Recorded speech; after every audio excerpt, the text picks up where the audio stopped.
बिस्मिल्लाहिर्रहमानिर्रहीम बिस्मिल्लाहिर्रहमानिर्रहीम। Supreme court of Pakistan की judgement civil appeal number 601/2019 and CMA number 2953/2019 mister justice Maqbool Baqar साहब और मिस्टर जस्टिस काजी मोहम्मद अमीन अहमद साहब ने इस केस को सुना। इसका जो टाइटल है मुसम्मात नूर जहान एंड अनदर वर्सेस सलीम शहादत। इसके फैक्ट क्या हैं जी? Through instant civil petition, the petitioner has challenged the impugned judgment of High Court, wherein the two concurrent judgments of lower courts have been set aside, and the suit of the respondent for specific performance of agreement to sell was agreed. इसमें जनाब इस civil petition में petitioner ने challenge किया है high court की judgement को, जिसमें जो दो जजमेंट्स थी लोअर कोर्ट्स की और फर्स्ट एपीलेट कोर्ट्स थी, उसको सेट असाइड कर दिया गया था, और जो सूट था रिस्पोंडेंट का फॉर स्पेसिफिक परफॉर्मेंस उसको डिग्री कर दिया गया था। इशू जनाब डिस्कस करते हैं। Whether the token receipt contains all necessary ingredients essential for it to qualify as a valid and lawful enforceable contract. क्या जो टोकन रसीद होती है वो तमाम लवाजमात उसमें पूरे होते हैं जो कि एक वैलिड लॉफुल इन्फोर्सेबल कॉन्ट्रैक्ट में होते हैं? इसका जवाब लेते हैं जनाब। The document title token receipt contains all the necessary ingredients essential for it to qualify as a valid and lawful enforceable. Token रसीद जो होती है उसके अंदर वो तमाम लवाजमात हैं जो कि एक काबिल अमल कॉन्ट्रैक्ट में इन्फोर्सेबल एट लॉ जो होता है एग्रीमेंट उसे कॉन्ट्रैक्ट के उसके लिए लाजमी होते हैं। The token receipt contains all the necessary ingredients essential for it to qualify as a valid and lawfully enforceable contract. The document unambiguously contains the identity of the seller and the purchaser. The property to be sold has been described accurately in a well-defined manner. It spells out the agreed sale consideration amount and stipulates the manner of payment.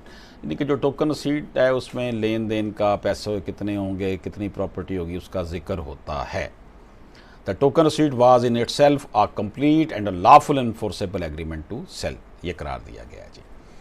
दूसरा point जो इसमें निकलता है वो ये है कि what are the legal option for a vendee when the vendor refuses to accept the amount of sale consideration.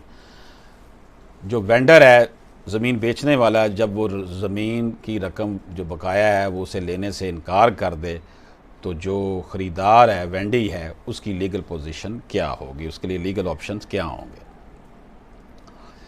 It is now well settled that where the vendor refuses to accept the sale consideration amount the vendor seeking specific performance of the agreement to sell is essentially required to deposit the amount in the court. ये एक well settled law बन चुका है जी। Apex courts के फैसले हैं इस हवाले से कि अगर जो वेंडर है वो रकम लेने से इनकार कर देता है जो बकाया है, तो वेंडी जनाब स्पेसिफिक परफॉर्मेंस का दावा करे और रकम को अदालत में जमा कराए। The vendee has to demonstrate that he is and has at all relevant times been ready and willing to pay the amount.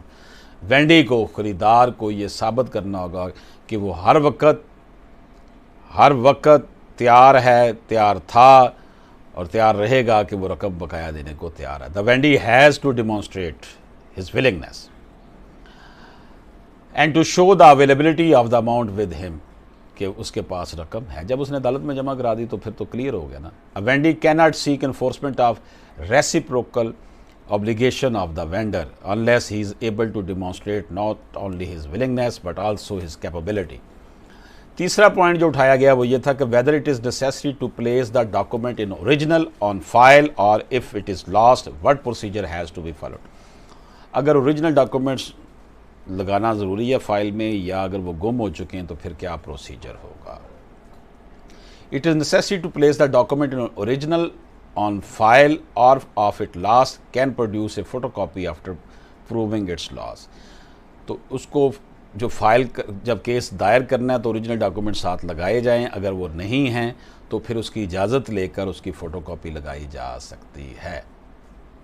इजाज़त दीजिए, अल्लाह हाफिज़।